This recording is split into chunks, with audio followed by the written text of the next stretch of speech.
Salve, salve meninos e meninas, tudo bem com vocês? Como vocês sabem, o nosso podcast tem um objetivo central, de sempre levar informações de qualidade para vocês. Como estamos na reta final para a prova do Enem, nós faremos uma pequena pausa nos temas que são globais e focaremos no tema central da prova do Enem, de modo que você chegue no dia 3 e no dia 10 super preparado e super confiante para a realização dessa prova. Nesse aspecto, então, seja bem-vindo e vamos conversar sobre Enem. Salve, salve meninos e meninas, sejam bem-vindos ao Genoma Cast nesse mês especial em que falaremos sobre Enem e sobre definitivamente dicas que podem te ajudar nessa reta final de estudos e obviamente que te darão maior clareza no dia de realização da prova. No nosso encontro de hoje estou aqui ao lado de Ana Flávia. Seja bem-vinda, Ana Flávia. Obrigada. Ao lado de Paulo, seja bem-vindo, Paulo. Obrigado, Davi. Ao lado de Betânia, tudo bem, Beth? Muito obrigada, tudo jóia. Para quem não conhece, esse é o time de linguagens aqui de Governador Valadares. Esse time manda muito e representa toda a nossa equipe de linguagens da rede. Galera, falaremos hoje então sobre linguagens. Aquilo que eu falava até mais cedo aqui com o pessoal, uma das áreas mais subestimadas dentro da prova e uma das áreas que eu julgo ser importantíssima e complexa. E por isso, então, que eu precisei chamar pessoas que realmente entendem sobre esse assunto para conversar e eles me ajudarem a entender melhor essa área. Beleza? Vamos lá. Vocês estão preparados? Sim. Então vamos lá. Mais ou menos. Mais ou Vamos menos, ver, né? vamos Vamos ver. Galera, linguagens, então, é uma área muito ampla. A gente tem aí a literatura, a redação ali, que não está necessariamente na linguagem, sei lá, mas está dentro do profissional, né? O profissional de linguagem vai trabalhar essa redação. Temos a língua portuguesa, temos a interpretação de texto, temos a arte, temos a educação física, temos muita coisa envolvida. Então vamos separar um pouquinho aqui sobre o que nós conversaremos hoje. Falaremos sobre língua portuguesa, falaremos sobre interpretação de texto, literatura e também redação. Tá bom, pessoal? Então nós falaremos sobre isso. Primeiro eu queria chamar a Ana para falar um pouquinho sobre a língua portuguesa, sobre a interpretação. Como é que é a prova do Enem nessas áreas assim do conhecimento? Então, a prova do Enem, né, na parte de linguagens, ela traz 45 questões, né, sendo 5 de língua estrangeira e as demais 40 questões na área de língua portuguesa, né, digamos assim. Só que dentre essas 40 questões, a gente vai encontrar aí textos de formatos muito diferentes, né? E é muito importante que o candidato, ele logo, né, que ele começa a ler uma questão, que ele se atente para o gênero textual que está sendo cobrado ali. Então, hoje mesmo, eu estava vendo uma prova de linguagens de um dos anos anteriores do Enem e me deparei com, né, a primeira questão, ela trazia uma música para interpretação, depois havia uma peça publicitária, logo depois havia uma notícia, logo depois havia um texto argumentativo, né? E uma coisa que eu percebo é que os alunos, eles ficam às vezes, né? Os candidatos, nossos alunos e candidatos lá na hora da prova, ficam assim muito nervosos, né? E acabam não lendo o texto integralmente. Acabam não lendo uma coisa muito importante do texto, que é a referência bibliográfica, a indicação bibliográfica, né? Então, por exemplo, numa questão, e o Enem sempre pergunta isso, né? Ele coloca lá, qual que é a função social do texto? Para que o texto foi produzido? A quem que esse texto se dirige, né? Muitas das vezes, a pergunta, né, porque são várias competências e várias habilidades abordadas, e muitas vezes a pergunta, ela não é necessariamente sobre o tema do texto, sobre o assunto central do texto, né? Porque o candidato pensa muito nisso, né? Do que o texto trata, tá? É importante saber isso? Sim, mas é importante saber quem produziu esse texto, né? Com qual objetivo que ele foi produzido. São questões que estão muito presentes na prova. E, às vezes, quando você encontra lá na referência bibliográfica, né? Site da livraria, leitura, papapá. Então, você já sabe que o objetivo daquele texto é vender, né? Vender aquele livro que está sendo divulgado ali, enfim. É muito importante ficar atento a isso, não só o texto, mas também a referência bibliográfica. Agora, uma outra questão que eu queria deixar aqui assim como dica, né, para quem vai fazer a prova aí no dia 3, eu queria compartilhar um pouco assim de como que eu, professora, resolvo as questões. Isso é importante, hein? Isso é valioso. Porque eu faço a prova, né? E eu falei, quer saber, eu vou dar essa dica para os meninos de como que eu resolvo as questões, porque às vezes isso vai ajudar a melhorar nessa nota de linguagens que a gente sabe que não é, né, a maior nota que eles obtêm. Então, o que eu faço, né? Eu dou a seguinte dica, eu não costumo ler o texto da questão, eu não começo a questão pelo início da questão, né? A primeira coisa que eu faço é ler o comando daquela questão. Eu leio o enunciado. Por quê? Porque o enunciado, ele já vai te direcionar para o texto pensando em o que eles vão me cobrar. Então, está lá no enunciado.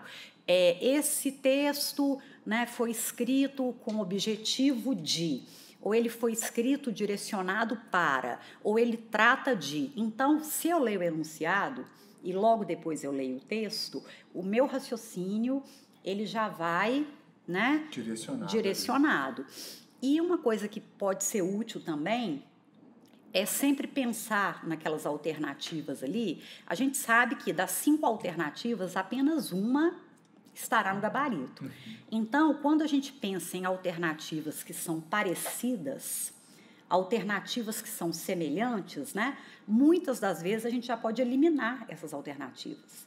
Porque se elas são parecidas, se elas são semelhantes, elas não vão ser a resposta. Então, eu falo isso muito para o aluno, né? Pega as alternativas e grifa ali, sublinha ali, porque a prova é sua, você pagou por ela, grifa ali, o objetivo do texto é engrandecer, é enaltecer, é valorizar. Olha só, essas palavras todas se parecem. E, de repente, você tem uma palavra ali que diz discordar, rechaçar, né? É importante, então, ver o que está escrito nas alternativas. E tem também, assim, uma outra maneira como eu resolvo questão, só que essa é um pouco mais ousada. Tem aluno que fala assim para mim... Para quem tem experiência. Com certeza, né? E aí tem aluno que às vezes fala, nossa, professora, mas essa eu achei difícil. Mas tem aluno que gosta desse método, então vou falar dele também. Que seria o seguinte... a pessoa lê o enunciado da questão, depois ela lê o texto e aí ela tenta imaginar na mente frutífera que ela tem qual seria a resposta. Né? E aí, quando você tenta imaginar a resposta, fica mais fácil de identificar a resposta entre as alternativas. É uma coisa, assim, impressionante, mas me ajuda muito. Você aproxima, né, daquilo que você pensou, como se fosse questão aberta. E assim, vou falar uma coisa aqui que talvez me desabone, né? Afinal de contas, a prova do Enem é uma prova de leitura, então a pessoa tem que ler. E quem sou eu como professora de linguagens para falar que o aluno não deve ler, né? Eu vou apanhar daqueles dois ali. Mas eu falo assim, por uma questão de tempo, né? Por uma questão de tempo e de você tornar o processo mais objetivo mesmo. Você tem ali 3 minutos, né, para responder a cada item, a cada questão. E nós sabemos que haverá questões que vão demandar mais do que 3 minutos. Isso porque a gente vai gastar menos de 3 minutos em outras questões.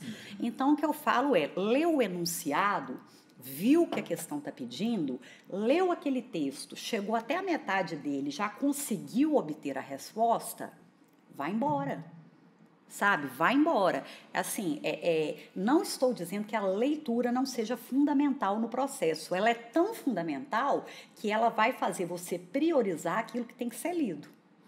E essa perspectiva sua, Ana, de dica, eu também falo com os alunos, porque na prova de ciências humanas é muito comum que o estudante seja confrontado a essas diversas formas de linguagens, né? Sim. Texto, gráfico, imagem. E eu falo assim, galera, toda questão que tem 2 textos ou 2 linguagens, o Enem vai pedir para que você encontre ou semelhança ou discordância. Isso. Eu falo assim, a primeira coisa que você faz é registra do lado, a prova é sua. O que é que tem como informação central no um e qual que tem a informação central no outro? Porque aí na hora que você for buscar as alternativas, você já vai perceber direto se você tem semelhança ou se você tem discordância. E até porque eles erram muito questões que trazem dois textos, que na prova de linguagens, às vezes, a gente tem uma peça só, um texto só. Mas as que têm 2 ou mais textos, eles costumam errar porque eles respondem com base em um só dos Olha textos. só, exatamente. Né? Isso Porque não acontece atende muito. enunciado, né? Exatamente, isso Errou acontece enunciado. muito. E não só não se atentar ao enunciado, né? É meio que naquela coisa de... Às vezes está lendo, está tão centrado em um texto que vai fazer a leitura do outro e não fez uma leitura, passou o olho. E aí não entendeu às vezes, né? Porque a gente tem muito isso. Eu costumo brincar que é igual quando você está em aula, aí o estudante levanta a mão bem no início da explicação e ele continua com a mão ali levantada, e no final ele vai e te pergunta o que você já falou. Mas por quê? Porque ele lá no início ele não teve esse momento de compreender que existe uma maturidade de um argumento e ele ficou repensando aquilo. Focado na dúvida e não no Na desenvolvimento. Perfeito. E se os meninos quiserem aproveitar, se essas minhas dicas forem úteis, né, aproveitem e levem para as outras provas das outras áreas, Verdade. porque Muito você básico. consegue fazer esse mesmo raciocínio que eu falei, Claro, demais. você emprega na prova de humanas e por aí vai. Para dar um exemplo com modéstia, né, não sei nada de biologia, mas já peguei prova do Enem de biologia e consegui acertar assim 60% da prova por causa da leitura, né, da interpretação. E, o Davi, e essa dica da Ana do enunciado é tão necessária porque realmente entra nisso também de algum problema de algumas pessoas, que é o tempo da prova, né? Que é os 3 minutos que a gente estipula e tudo mais. Só que algumas questões vão exigir um pouco mais disso, e porque muitas questões exigem bem menos. Então, o Enem, aplicando isso que a Ana disse, na área de linguagem, a gente costuma falar que não trabalha com texto base, ele trabalha com texto de apoio. Então, eu vou até ser um pouco mais ousado que a Ana. A Ana falou, não estou falando para você não ler. Adoro ousadia. Que isso. E você até um pouco mais ousado. Algumas questões eu falo que você não precisa ler. Evidentemente tem que ler para você concordar, mas tem como resolver sem ler. Ele falou que eu Você queria, consegue que eu não perceber pelo consegui comando. falar. Ele falou que eu não tive coragem de falar. Sim, assim, se você for muito frio a ponto de resolver sem ler e passar despreocupado, ótimo, né? Mas tem como você resolver sem ler e confirmar no texto depois com uma certa leitura. Por quê? Porque o texto básico, alguns vestibulares estipulam, a pergunta ela vai ser totalmente baseada no texto, é meio que obrigatório. O texto de apoio, muitas vezes a questão não é necessariamente sobre ele. É uma questão, por exemplo, sobre gênero textual, que é um dos tópicos que mais caem na área de linguagem, gênero textual. Aí a pergunta está lá, e a importância do enunciado, né? A pergunta está lá, tem uma charge, e aí traz a ideia da intencionalidade do autor, do objetivo daquele texto. Qual que é o objetivo da charge, Ana, normalmente? Criticar, satirizar. Criticar, ironizar, não é isso? Então, normalmente, se a pergunta é sobre a charge, eu já vou direcionar minha resposta para o enunciado, para a alternativa que vai me dizer sobre isso. Porque a pergunta está sendo sobre gênero textual e não necessariamente sobre o texto. Uhum. E aí eu vou apoiar isso no texto. E aí acontece, se eu não tiver essa percepção também, um dos principais erros, que é a extrapolação ou então você não atender o enunciado. Por quê? Porque tem muitas questões que vão te dar uma alternativa que é verdadeira, mas não é o que o enunciado pede. Perfeito. Então, a pergunta está lá, qual que é o objetivo dessa charge? Primeiro, geralmente, ele contextualiza falando que é charge, né? Uhum. Depois fala, percebe-se neste texto a caracterização deste gênero através de tal coisa. Você tem que falar o quê? Por que esse texto é uma charge? Porque ironiza. Mas e se você for não entender muito bem o enunciado, você vai falar algo que a charge está dizendo, só que não é objetivo, Não é. não é o que o enunciado pediu. A gente pediu para interpretar a charge. Exatamente. Pediu para saber qual característica de charge. Então, a charge é, sei lá, sobre sobre a eleição municipal. Aí tem lá um enunciado que fala a charge traz o texto sobre a eleição municipal. É verdade. Mas a questão te perguntou qual que é o objetivo, que é ironizar isso.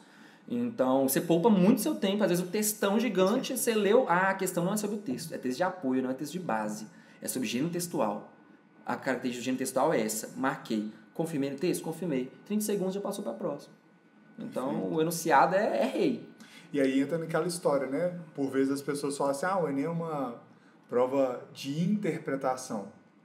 E aí, ao falar nessa prova de interpretação, não é só interpretar, é algo mais complexo. E esse processo de interpretação e algo que é mais complexo, ele tá ali já para você de cara, pelo que todos nós aqui estamos conversando, não é nem no próprio texto que está como base. É uma coisa que todo mundo, às vezes, passa o olho de forma rápida, que é o comando.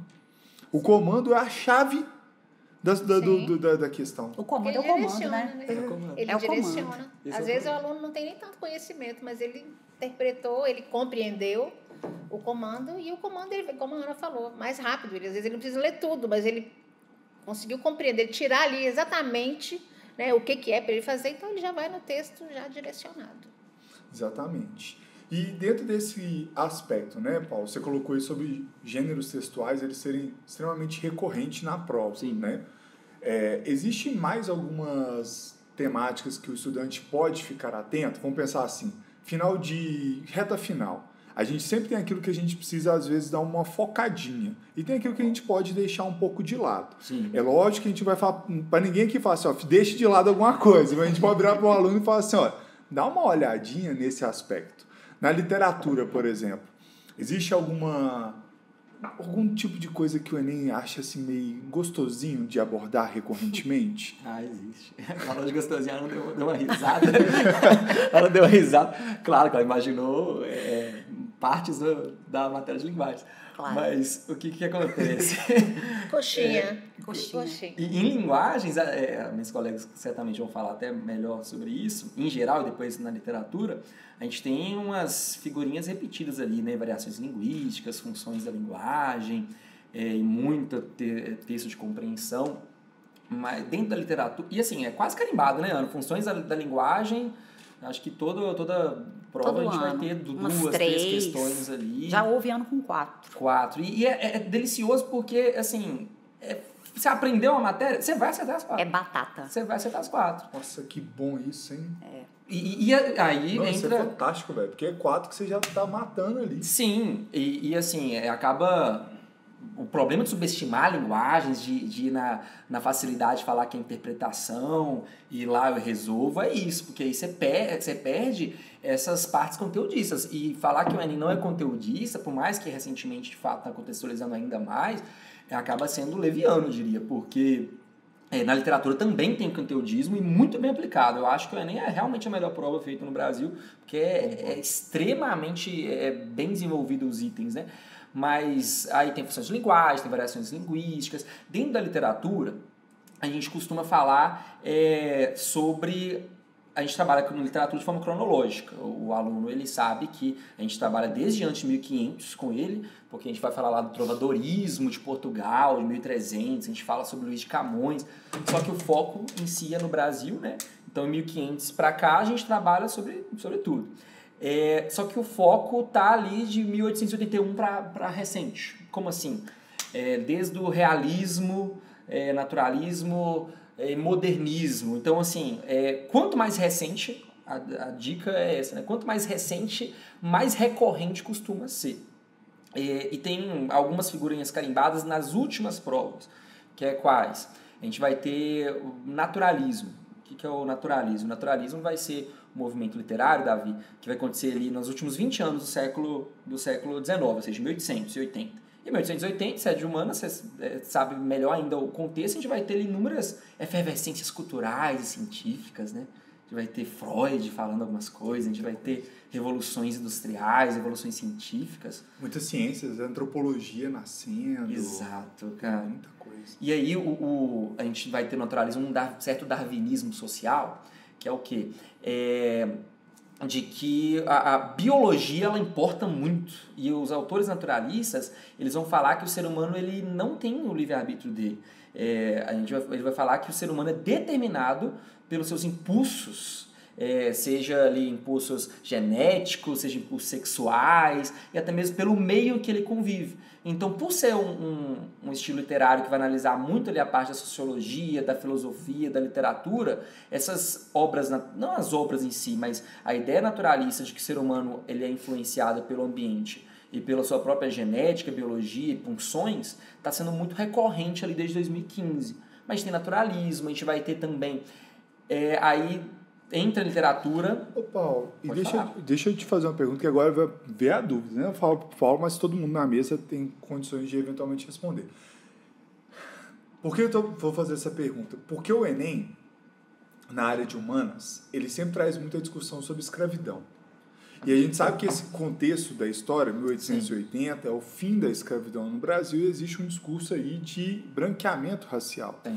Essa abordagem no campo da linguagem, ela vai, de alguma medida, refletir também sobre esse discurso de época, esse discurso de racialidade? Por quê? Porque no podcast anterior a gente falou disso. A gente falou assim, olha, recorrentemente na prova vai se buscar mostrar como a percepção de racialidade, seja o racismo no Brasil, ou seja mesmo a luta pelo combate ao racismo, isso são construções históricas. Isso não é uma coisa... O racismo não é algo do presente, ele é algo que ele tem uma maturidade histórica. Sim. Na área de linguagens, haverá uma abordagem nesse aspecto ou não tem tanto essa abordagem do ponto de vista da racialidade?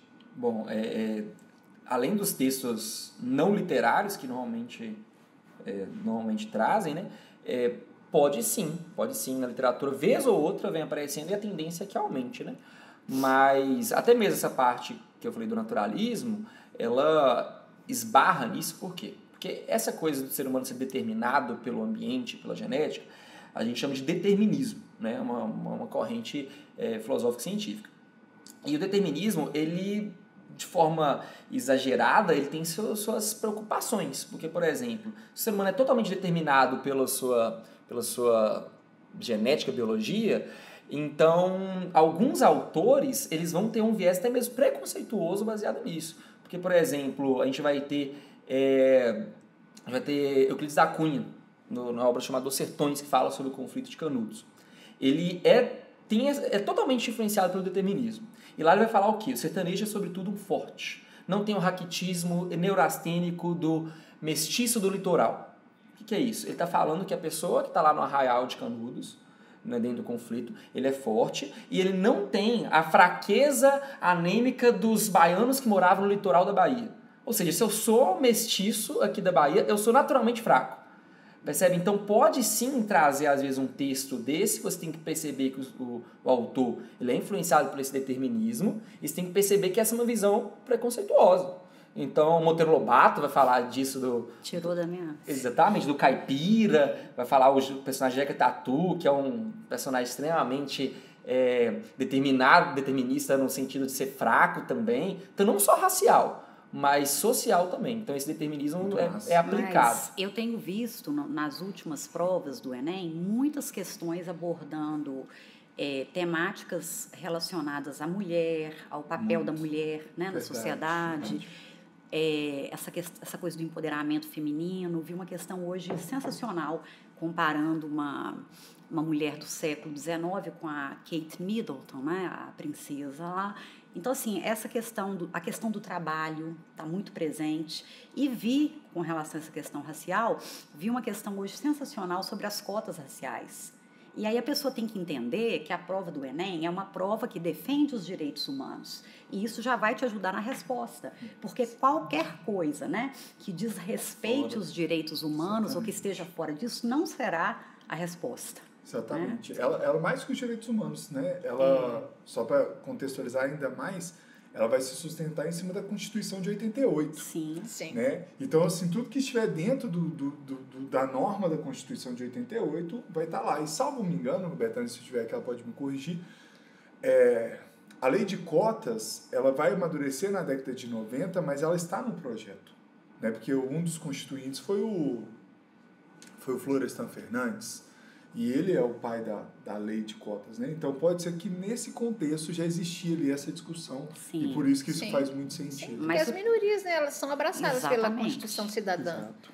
Né? Porque nós temos o artigo 6º, né, que é amparar, o Estado tem que amparar os desamparados. Quem são os desamparados da sociedade? São as minorias, né, sociais, étnicas. Então, e os temas do Enem também, eles contemplam as minorias. E enquanto ele estiver lendo essas questões, que a cabeça dele já vá florescendo para o tema da redação, né? Que ele leia, na minha opinião, que ele leia primeira coisa que ele tem que fazer na prova de linguagens, ler o tema da redação.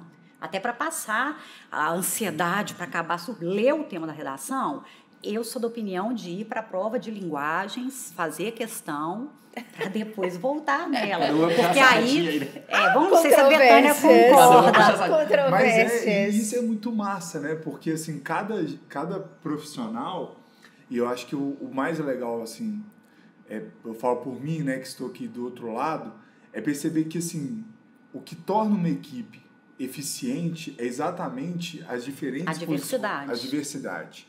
Né? Então, por exemplo, ela fala assim, faz a prova de linguagem, talvez até para você começar seu cérebro funcionar. Isso. Betânia, há controvérsias. Ela vai falar alguma então, coisa. Fala aí, a gente faz nuance. Exatamente. Então, os meninos, eles assim, na pergunta, né, que sempre eles falam, ele quer saber de tema. Eu falei, gente, tema é a última coisa que vocês têm que preocupar. Por quê? Porque o tema, vai cair algo que está ao nosso redor, que está acontecendo. Porque o Enem tem 2 públicos. Um público que tem condição de estudar, grande parte tem condição de estudar, então ele sabe estruturar, ele sabe trabalhar os assuntos porque ele consegue estruturar, ele tem acesso à educação. Mas ele tem uma outra parte que vivencia as questões que são abordadas nos temas. Por exemplo, o tema do ano passado, muitos alunos, possivelmente, são filhos de cuidadoras. Então, eles conhecem a realidade. Eles, às vezes, não têm aquela estrutura toda, não conseguem dominar o texto assim tão bem, obviamente, porque eles também não tiveram esse acesso, mas eles vivenciam. Então, eles, por exemplo, não tangenciam. Então, eles conseguem, claro, que minimamente dentro do contexto deles. Né? E agora, a questão da prova é o seguinte, isso aí eu sempre deixo muito aberto meus alunos. Claro que eu acho que deve fazer a redação primeiro por causa do tempo. Há controvérsias. Sim, não, é democrático, né? A opinião é democrática. Porque, assim, alguns alunos, eles têm uma dificuldade maior com o tempo. Então, eu falo, olha, elimina a redação e depois você... Por quê? Ao longo do ano, a gente vai trabalhando com os alunos a diminuição do tempo. Então, por exemplo, eu tenho alunos que conseguem fazer a redação total. Leitura da proposta, rascunho... eles fazem um projeto de texto, rascunho e passam a limpo com 1 hora. Eu tenho alunos que fazem com 1h15, tem alunos com 1h30 e tem alunos que, às vezes, têm uma dificuldade e vão caminhando para 2 horas. O Davi. Então, esse aluno é complicado. Por quê? Porque, às vezes, ele se perde nas questões e aí ele já sabe que ele tem 2 horas, aí vamos supor que lá no meio da prova ele começa a ver que ele não vai ter mais 2 horas. Aí, de repente, de repente, os planos dele vão por água abaixo, porque ele já sabe que ele não consegue fazer com menos de 2 horas e ele não tem esse tempo e, às vezes, ele não consegue nem produzir o mínimo que ele precisaria. Então, para este aluno, eu aconselho, né, o aluno que tem uma dificuldade com o tema, né, com o tempo, para ele começar pela redação. Mas o aluno que não tem, por exemplo, tem alunos que eles falam, eu começo a redação, faço projeto de texto. Aí eu vou para as outras provas, vou lá. Linguagens, vou olhar, daí a pouco eu volto, aí eu pego algumas ideias, eu acho que começa, né, porque a neurociência explica, né, aquilo que você tem armazenado, quando você está lendo, seu cérebro começa a trabalhar e trazer à sua mente o que está relacionado. Então, às vezes, ele vai lá, ele precisa daquele startzinho, aí ele volta e termina o texto. E aí ele fica livre para o resto das outras questões, porque eu acho que fica mais tranquilo. Mas isso aí depende, cada um, eu penso exatamente a estratégia. Assim. Eu não estou falando assim, vai lá e faz a prova de linguagens inteira para depois fazer a redação. Talvez seja, não sei, se meu cérebro seja mais lento do que o das outras pessoas, mas assim, eu não consigo ler o tema, assim, né, na hora, consigo, assim, como professora, mas pensando como aluno, né? Eu acho que é uma pancada. Quando a gente lê assim, abre a prova, o tema é esse, é meio que você recebeu uma pancada. Eu gosto de resolver umas 10 questões de linguagens para eu digerir, né, aquele tema, aquela frase temática, o comando, e depois voltar. E eu acho que assim, o mais importante é que o estudante ele conheça a ele mesmo, nesse caso. Sim. Né? Eu falo pensando eu como estudante, né, Ana? Você trouxe essa coisa assim. Você como estudante, você como professora, você vai fazer a prova de uma forma. Mas a gente também tem que pensar o estudante como estudante, né? Às vezes o estudante que está ali há 2, 3, 4 anos fazendo, ele está ali já carregado de algumas ansiedades. Então, às vezes, para ele precisa mais do que saber fazer uma boa redação, ele precisa saber se conhecer como que é a forma que ele produz melhor. Eu falo que eu, no meu caso, né, pegando o exemplo de eu agora como estudante, eu não sou bom para começar a escrever. Mas depois que eu começo, Ninguém te segura. ninguém segura. Eu tenho alunos Exatamente, assim. eu sou desse jeito. Então, eu sou muito nessa vertente que você trouxe. Eu preciso começar a produzir. Eu, Davi, antes. E essa produção, às vezes, não vai ser no texto, produzindo. E é mesmo o projeto. E é isso que eu ia falar. Quando eu estava fazendo vestibular, que a gente fazia prova aberta, eu sempre fazia projeto de texto. Sim. Eu fazia só os esquemas, como é meu quadro hoje, meus alunos, um prazer, vocês vão lembrar aí dos meus quadros, que a Ana adora. Né? Não acentua nada. Não acentua nada. Eu não Crase sabia disso. Nunca peguei o horário depois. Crase desconhece. Gente, deixa pra lá essas coisas. Então, eu faço esse esquema, porque é assim que minha mente funciona. Então, um segredozinho, acho que todos nós vamos pensar isso aí. Se entenda. Entenda como que você trabalha melhor, você como estudante. E para entender isso, você precisa ter feito muitas redações antes. Sim. Agora, uma coisa assim que eu desejo boa sorte para os nossos alunos no dia 3, que o tema de redação seja, digamos assim, não necessariamente algo que nós tenhamos trabalhado, porque eu acho que eles têm condição, repertório para desenvolver qualquer tema, mas que seja algo mais objetivo, porque eu faço uma comparação quando caiu, por exemplo, o racismo ou intolerância religiosa, e você tinha lá desafios para combater o racismo no Brasil, a intolerância religiosa no Brasil. Ok, eu li isso e entendi. Agora, já houve anos, né, Betânia, em que você chega lá, vai ler o tema e está lá. A manipulação a manipulação do comportamento do usuário pelo controle de dados na internet. Eu li aquilo ali e falei, peraí, gente, quem está manipulando? Quem está controlando? O usuário está controlando? Não, Ana, o usuário está sendo manipulado. Então, é o controle que está manipulando o usuário. Eu falei, não, por favor, assim, eu preciso de um tempo. Mas eu tenho uma dica para isso aí. Fala. Na frase temática, nós temos 3 aspectos, que eu sempre falo com alunos, mas eles nem todos prestam atenção nisso. Nós temos as palavras direcionadoras, as palavras-chave e as localizadoras. Então, a direcionadora é que vai dar o tom do seu texto. Então, não adianta, às vezes, o aluno sabe falar sobre trabalho de cuidado, mas o que a proposta pede? Desafios. Esta é a palavra direcionadora. Então, tem lá desafios, consequências, efeitos, impactos, a importância, as barreiras. E a localizadora, em qual contexto isso vai ser analisado? Na sociedade brasileira. Por exemplo, eu tenho umas questões que, geralmente, quando tem esse tema, muitos alunos eles escorregam para falar sobre sistema prisional. Caos de sistema prisional, por exemplo. A gente vai falar do sistema prisional, é lá dentro do presídio, não é do lado de fora. Aí o aluno começa a falar. Então, por quê? Porque ele não localizou essas palavras.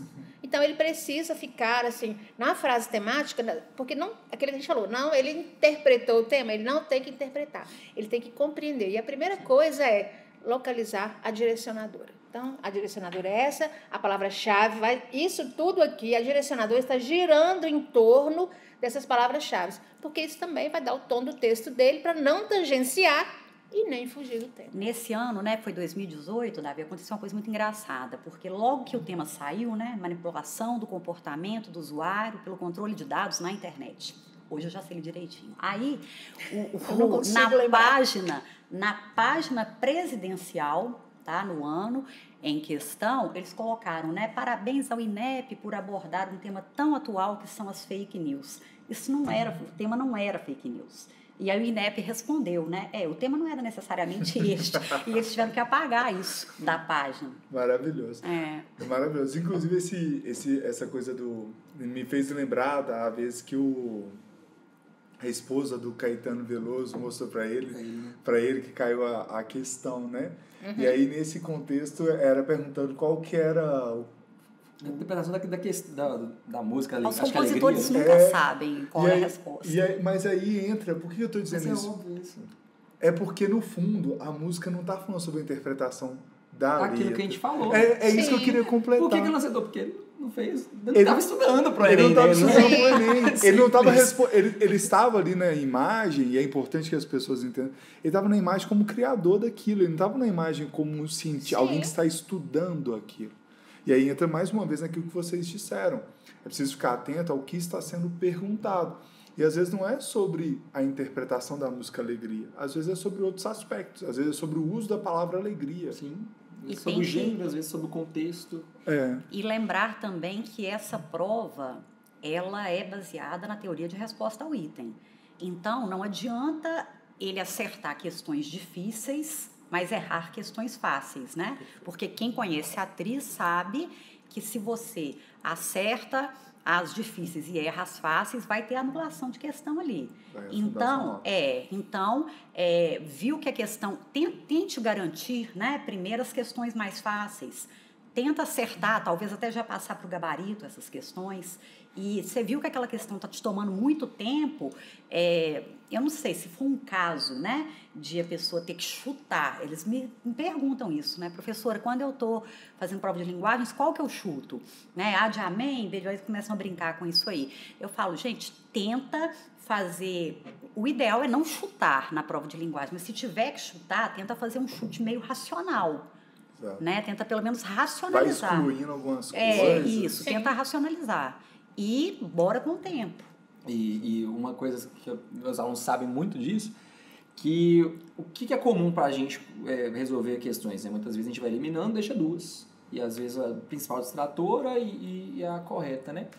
E aí o que a gente pensa? Muitas pessoas pensam, vamos fazer, vou marcar a que é a mais certa. Mas aí entra de novo aquele problema.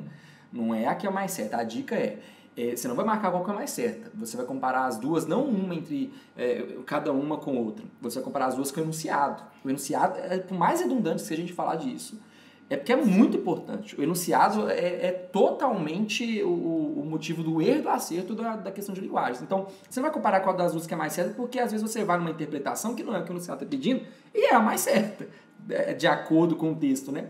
Não, você tem que comparar as duas e ver qual que se aproxima mais com o enunciado. Então, vou chutar. Não, você não vai chutar entre qual que é a mais certa. Chuta qual parece mais com o enunciado. Exatamente. Eu costumo brincar com o pessoal, leia o enunciado e leia a alternativa em seguida. A que fizer mais sentido. Sim. Porque, exatamente você disse, sei lá, vou chegar e vou falar aqui. O Davi está com a camisa branca com coração. Vamos pensar assim. Aí eu vou e pergunto assim, o Davi... é uma pessoa tatuada, aí tá lá assim, o Davi está com a camisa branca de coração. Não é essa que é a resposta adequada. Pergunta se o Davi é uma pessoa tatuada. Sim. Então você vai ter que ler, Davi é uma pessoa tatuada? Sim. Vai estar escrito, ele tem várias tatuagens. Se for a mais certa, vão marcar que era branca de coração. Porque é branca de coração. A camisa do Davi tá tipo branca de coração, a camisa, pô. É isso. E eu peço assim, por favor, não errem aquelas questões cuja resposta está no texto, né? Às vezes você tem uma questão lá falando, né? Atualmente na sociedade vivencia-se uma ditadura do corpo, né? E aí você tem lá na alternativa a expressão ditadura do corpo, né? Não pode errar. Isso aí não pode errar, essas questões que estão no texto, né? Porque algumas questões vão depender do texto e de conhecimentos extratextuais, de outras relações, de conhecimentos de mundo, mas aquelas que estão ali, resposta no texto, a gente não pode errar, não. Essas são as fáceis. Então, para a gente fechar, nosso tempo já está aí esgotando. A Aninha deu aí uma dica, então vou usar esse vamos dizer assim, né, essa abordagem. Betânia, deixe seu recado final aí para o pessoal. Gente, olha só, estudem nessa reta final eixos temáticos, porque façam uma revisão, porque os temas vão sair dali. Ficar procurando, vai cair esse tema. Dentro de um eixo tem milhares, como a Ana falou, a gente pode fazer 300, 500, 1000 temas dentro de um eixo. Então, a minha dica prestem atenção nas minorias relacionadas aos eixos temáticos, que é isso que o Enem, né, tem exigido nesses últimos anos. Paulo, seu recado final. Bom, revisar certas matérias, naturalismo, vanguardas europeias, embora não seja apenas literatura, entra nas artes, né? Vanguarda sempre vai ter uma ou duas questões, modernismo, e resolver questões, claramente resolver questões ali de poesia, pesquisar lá questões, modernismo, Enem, vai aparecer alguns sites interessantes, então revisar essas de 1880 em diante. Aninha, seu recado final. Então, quero desejar sucesso, boa prova, estudem até a véspera. Na véspera da prova, coma tudo que é calórico, que você gosta, namore, né? Fique em paz, saia com uma amiga, vai para um parque, durma cedo e vai dar bom. Tenho certeza. Vai dar bom, a gente estudou. Exatamente. E aproveitar o processo, em algum momento vai até sentir falta desse tempo, por incrível que pareça. Vai a gente chegar naquele dia. Uma colega que falava, se divirta na prova, vai dar certo. É gostoso. É gostosinho.